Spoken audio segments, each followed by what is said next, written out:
Hello guys, you're welcome back to this particular YouTube channel and thank you for joining me once again.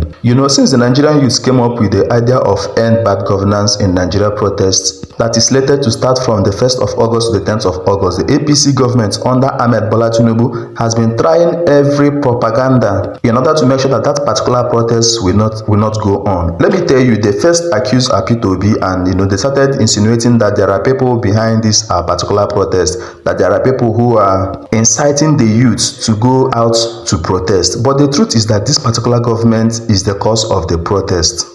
Let me say this again, you cannot beat a child and ask that child not to cry. This country, Nigeria, is actually blessed with a lot of resources that, when managed properly by the government, will be enough to make the life of every Nigerian better. But this particular government decided to be using that resources on their own. Few individuals that came together that called themselves the president and the governors, who even rigged themselves into the government, came together and they are looting the country and using that resources to enrich themselves. Why the youths are hungry? There is no job in the country, there is high food inflation and all of that, and you expect the people to keep quiet and begin to sing your praises. Now Nigerian youths are actually tired of that and they are calling on the government to improve and make things better through this particular protest. I'm going to be showing you what Olusegun Obassanjo, the former president of Nigeria, actually said about the state of this country and how the APC government has actually caused or incited the youth to go on this particular protest. But before then, let me show you what Ooni of Ife had to say about this particular APC government and about Nigeria in general.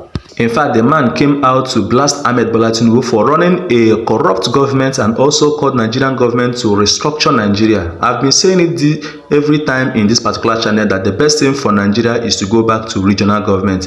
Anyway, I'd like you to listen to Ooni of Ife as he discussed the situation in Nigeria. When we come back, we'll just analyze the video. We are the architect of our problems. We are. We just keep talking. We haven't faced that fact that we are the problem of this nation. All of us, let us tell ourselves the truth. Let's redesign the fundamental structure of this country. Devolution of powers. Why should we make the president of Nigeria, the governor, presidency so powerful? The EFCC chairman innocently said something here that he will go after the presidency, he will go after the judiciary, he will go after the legislative arm. I will be praying for you. I will be praying for you. I will pray and fast for you. Some people have been there before you. Let's be truthful. How did they end? They try to do some certain things. Maybe they're listening to their leaders and their masters that put them there. I will pray for you. I mean it too. Yorubas will say we need to do more abusari for you. It's not easy. He has spoken very, very wonderfully well that he wants to make a mark. But a lot of people will misread him that you, after putting you there, you want to go after us. When are we going to grow in this country? When? We all sit down and talk. There is a problem in Nigeria. So corruption is everywhere. Don't let us deceive ourselves. Our leaders will so much be successful in private sector. They will gather lots and lots of hundreds of millions to go and do PR for them to get political appointment. What are they going to go and do when they get there? They will steal. That's what they will do, because the system has made that kind of portfolio and office to be very attractive. Let us make laws, let us review our constitution, and let us stop deceiving ourselves. It is very few impact our leaders can make. If we know that we cannot make much impact, we will keep talking. We will keep talking every year and things will continue to get worse, because the population is growing very rapidly. An average Nigerian now is a 20-year-old. 20 years of age, between 18 and 20 years. That's the average Nigerian age now. So what are you going to tell those coming generation if we continue, if we don't really look inwardly and change the structure? And the governors, if we don't do this, we are in trouble in Nigeria.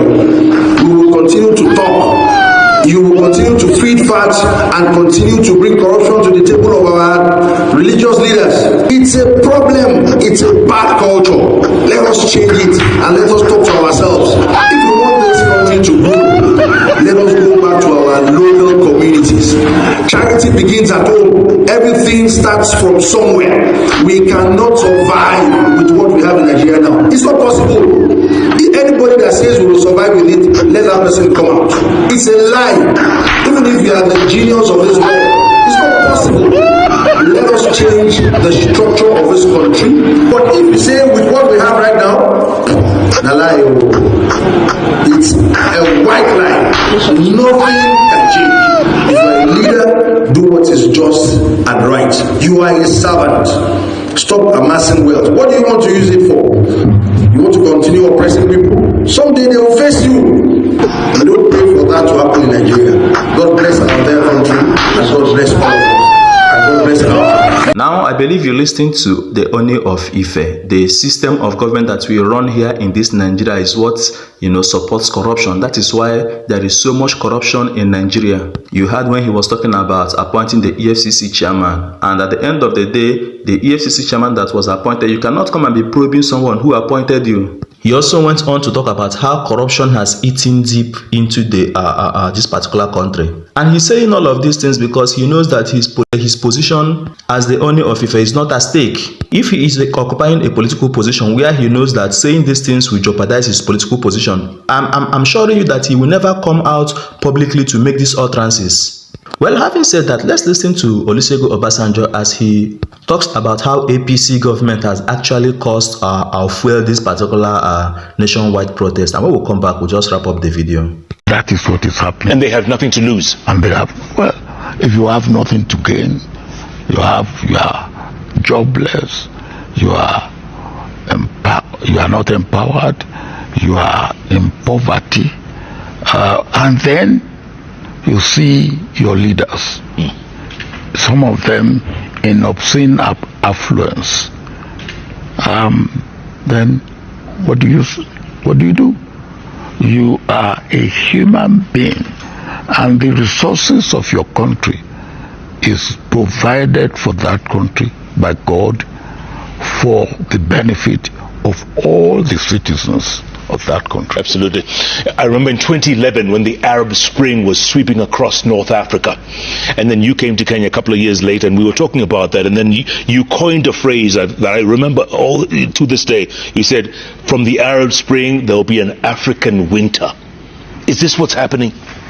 It's the beginning, and if no adequate attention is paid to the needs of the youth in Africa, the autumn will turn to winter. And it'll be ugly. It will be very ugly for all of us. Tell me something, Mr. President. You seem to be like the peacemaker on the continent. Whenever there's a conflict, you show up. What is it about this? Now, guys, I believe you're listening to Olusegun Obasanjo, and I believe that if you listen to him critically, you will understand why APC government should stop accusing Peter Obi or the Igbos or the IPOB and the rest of them of inciting this particular protest. They should look through the mirror and see they are themselves the problem of this country. They are the ones causing this particular protest. Anyway, guys, I'll stop this video here and allow you to drop your comments in the comment section. Don't forget to subscribe to this channel for more videos.